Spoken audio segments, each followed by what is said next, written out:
აფხაზეთის ავტონომიური რესპუბლიკის მთავრობის თავმჯდომარე გიორგი ჯინჭარაძე წყალტუბოს სამედიცინო ცენტრში იმყოფებოდა, სადაც კლინიკის ხელმძღვანელობასა და მედპერსონალს შეხვდა მთავრობის თავმჯდომარე აფხაზეთის ჟანდაცვის მინისტრის მოვალეობის შემსრულებელთან ერთად.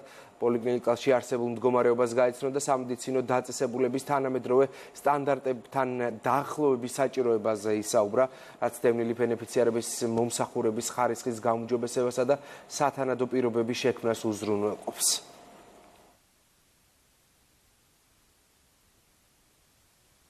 აფხაზეთის მთავრობისთვის ერთ-ერთი მნიშვნელოვანი მიმართულება და პრიორიტეტი არის დევნილთა პოლიკლინიკების ინფრასტრუქტურული განვითარება. ვყოფებოდით წყალტუბოს დევნილთა პოლიკლინიკაში, სადაც გავეცანით მათ საჭიროებებს, გამოწვევებს, შევხვდი მედიკოსებს.